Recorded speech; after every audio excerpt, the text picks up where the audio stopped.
Hey Deku, do you want to walk with us? We're going to stop by this cute little coffee shop that just opened. Can you come? Uraka asked. I don't believe cute is the best way to describe it, but would you like to join us?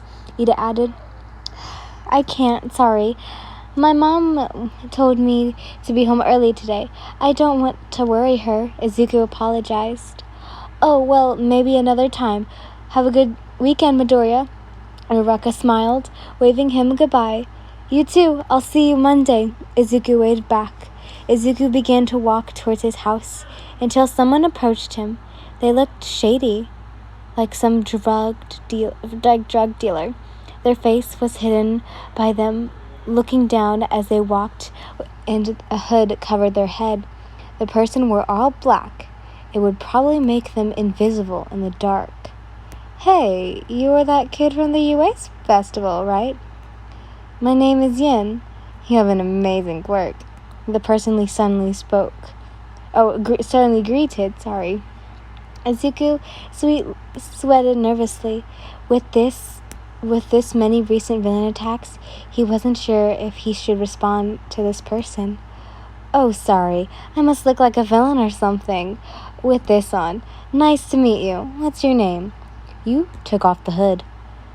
Izuku was a bit more comfortable, seeing that you looked only about his age. You had hair-colored hair, and eye-colored eyes. My name is Izuku Midoriya. Thank you for what you said about my quirk. What about you? What's your quirk? He replied, Oh, nothing special, especially compared to yours. I've always wanted to go to UA, but I didn't even get into general education program. I guess I wasn't meant to be a hero. You shrugged off the statement.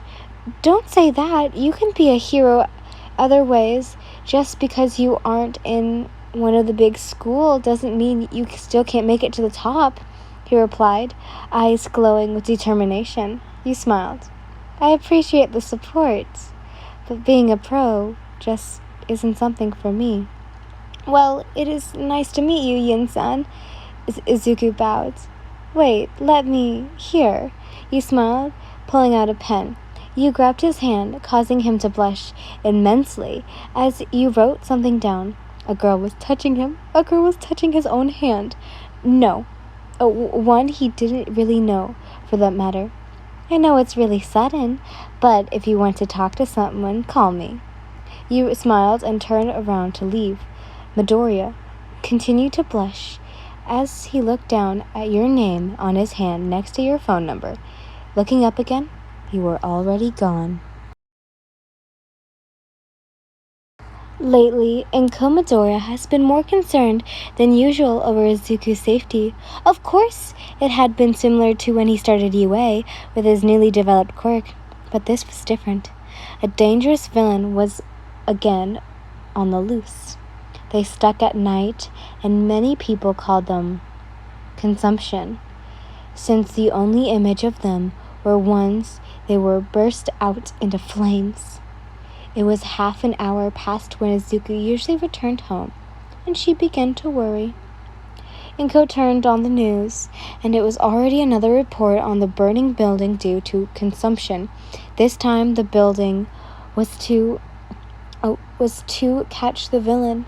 She was terrified of her son's safety. His quirk gave him no way of defending a fire. The most he could do would to run away. A gust of air in response to his quirk could probably make a fire even worse. Mom, I'm home, Izuku called out, opening the front door. Izuku, you're back. Finally, I was so worried, she cried, tightly hugging her son. What? Why? He asked. He looked at the clock, seeing that it was later than usual. I'm sorry, Mom. I missed the first train, and I thought I'd be back in time, so I didn't call you.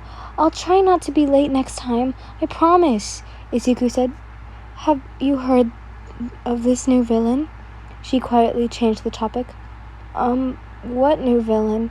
He asked, then looked at the TV that was displaying the news report. The media is calling them consumption. I was scared that that you had gotten involved in the attack.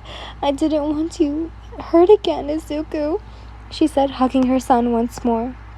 "Don't worry, Mom. I won't." He smiled reassuringly. "Good. Now let's have some dinner. I decided to make your favorite tonight," she said, turning her usual upbeat mood.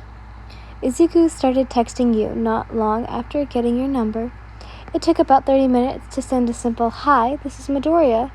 You two talked to each other daily after that.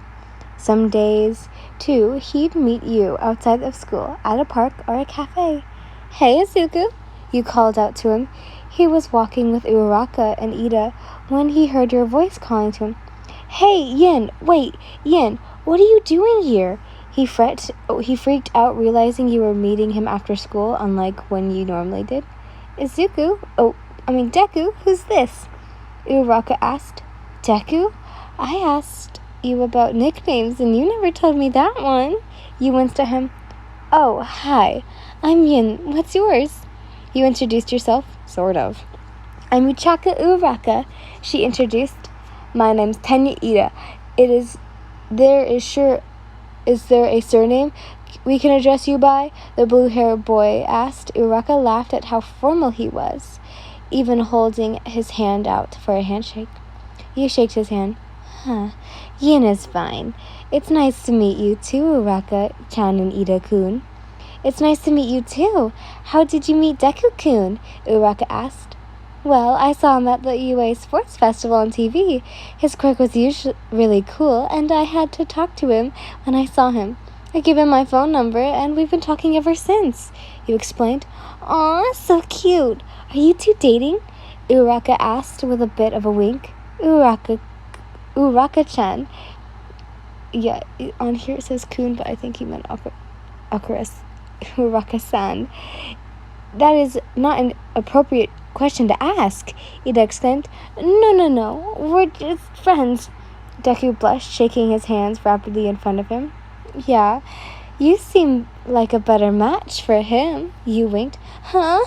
Uraraka stuttered as you started walking past them. 'It is nice meeting you guys, but I have to get going. Talk to you later, Izuku.' You smiled and waved a goodbye to them. 'Bye, Yin,' Izuku said, still stuttering and blushing. You chuckled and walked off. 'So, where does she come from?' Uraraka asked. 'What?' Izuku asked. 'Yes, what school does she go to that she is so close to here often?' Ida added. Sorry, I don't really know. Yin doesn't live near here, but she has to come here every day for some reason,' Izuku exclaimed. Ida and Uraraka looked at each other, thinking the same thing. 'Maybe you shouldn't engage with her too much. She could be dangerous,' Ida finally said. 'Now that you mention it, I met her right after that villain consumption started attacking. But those two are completely unrelated events. It's like saying that because I dropped an ice cream, I'll drown in 8 hours. It's not correlated.' Izuku began rambling on, his shaking and blushing statement. 'She seems a bit shady, though. Just be careful around her, Deku-kun,' Uraraka interrupted him. 'Okay, I'll look out for that,' Midoriya sighed. 'So, Midoriya, I never got to ask, how did your internship go? Even after you got caught up in that attack?' Uraraka changed the subject quickly. 'You stood in front of a building, watching the right moment to go in. No one knew about what you did, no family to care, and no friends either. Isn't Izuku your friend, you thought? Somewhere in the back of your mind. You didn't feel any bit of guilty not telling your only friend, Midoriya. He was training to be a hero at UA. He seemed very passionate about it. If you ever did tell him, though, he would immediately do something to stop you. Your villainous rampage would have been going on for nearly a year. Just now had you decided to hit this hero-infested area. Yesterday it was Justice Ever Center next to the Hero Agency. A hero agency Now it is a hero agency. It was where near the last one. You weren't quite sure which one this was either. Sorry. If you had to guess, it'd probably be the agency for the hero, fourth kind. Yeah, fourth kind. You might not have known the exact agency, but you were smart enough to know it wasn't one of the top 10. It was earlier than you normally let your attacks take place. It took a deep breath, then started walking inside, looking down. Hello, can I help you with anything? Positively, security asked. You gave no response, but began to activate your quirk, lighting your upper body on fire. The clothes on you wearing easily let the flame pass through without burning them, as they were designed to do so. Flames covered your face as you looked up. The lady gasped and did something quickly on her computer before running off. Seconds later, an alarm sounded. You laughed. Lighting your lower body, you shot flames around the room, burning whatever they touched. Get 'em, you faintly heard someone yell. You quickly turned your body to the voice. It was only police officers in the distance. I'll have to worry about that later. I'll have to worry about that later. You thought. A second later, the flames covered your body, disappeared. Huh? What's going on? You muttered, trying to activate your quirk with no response. Don't tell me it's. Your thoughts trailed off as you soon looked to whoever just stopped you. All right, kid, game's up.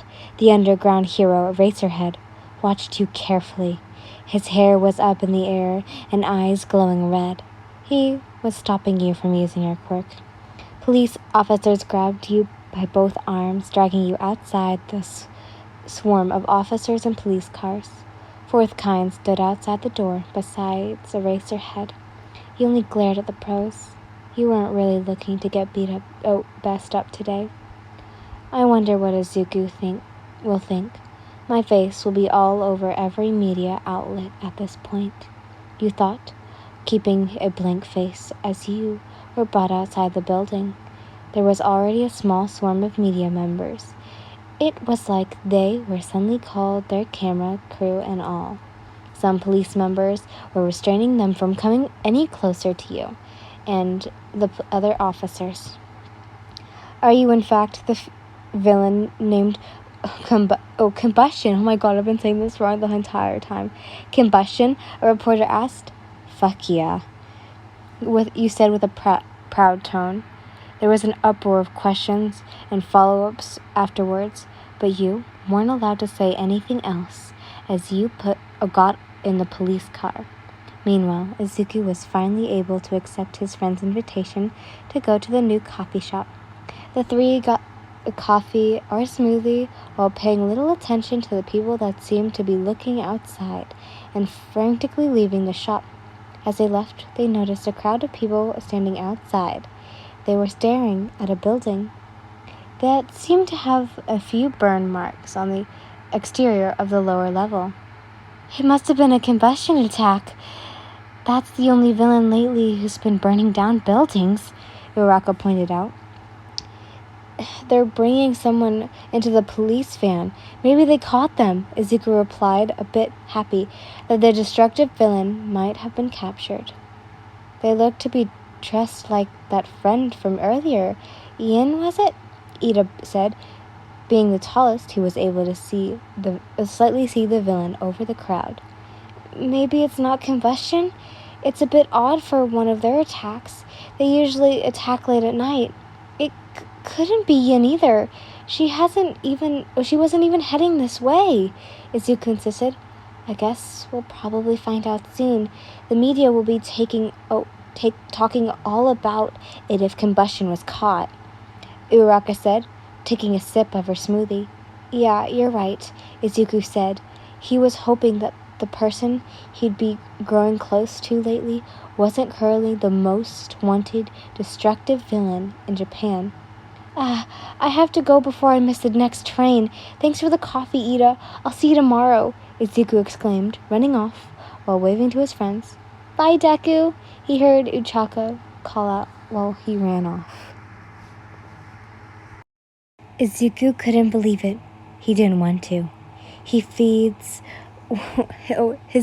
were filled with images and videos of you, all of which talked about the capture of the villain Combustion. You seemed so nice though. So you talked often about wanting to be a hero. You didn't seem to hold any reaction similar to those of a villain. You especially confused him when were the videos that surfaced of things you said. When asked if you regretted your actions, the answer was no. You easily incriminated yourself already before your court date. Midoriya-kun, are you alright? It must be terrifying to know you were in such close contact with a villain like that. Have you released any of the information from the police? Oh, yeah. Ida asked while Midoriya was arrived at school after the weekend. Whoa, Midoriya, you were talking to a villain? Kaminari asked. Who was it? Mina also asked. Combustion. She always talked about wanting to be a hero and helping others. I didn't expect her to be a villain, Midoriya explained. Really? That must have been so scary knowing you were talking to a villain, Hagakure explained. It doesn't feel real, he replied, not knowing what else to say. You didn't grow attached to her, right, Midoriya? Todoroki asked. A shiver went down Midoriya's spine from Todoroki's ice-cold glare. No, of course not. I'm just shocked and all. Who knows what would have happened if I continued to talk to them? Midoriya lied. Others nodded in agreement, with his response being resembling concern. He had grown a bit more attached to you than he would like to admit. It was even beginning to border having a crush on you. But of course, that couldn't continue now. You were a villain, and probably would be locked up for the rest of your life. Yet a bit of him still wished for a future with you. He knew most of what you told him was probably fake.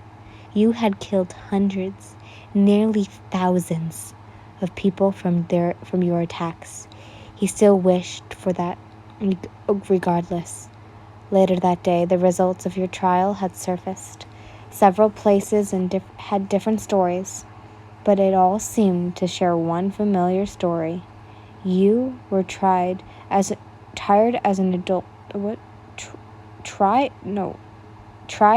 as an adult, and what you had said in the earlier interviews was enough evidence to throw you in jail. From there, Izuku heard vivid information. Some sources that you might serve capital punishment. Most reliable sources said that your trial hadn't provided any proof of your actions being done with the intent to kill people, despite the other side seemed to argue. Izuku felt bad, and felt a bit sad hearing that. There was a lot that happened to villains after they were captured. Normally, worrisome was one of the last emotions felt towards a dangerous villain, once they had been sent to prison. Although hearing about teenage villains always put a bad taste in his mouth. She killed people, Izuku. It's good that she can no longer roam the streets to hurt others, he told himself. Izuku jumped out of thoughts when his phone made a noise, alerting him that he received a text. He picked up his phone, confused. Who would be texting him? His breath stopped, seeing his phone screen read, "One new message from Yin." His skin went crawl as he opened the message. It was so much more scary now he knew you were a villain. The text was probably your last words to anyone in the public, and definitely the last to Izuku. Looking at the text, all it said was, "I'm not sorry."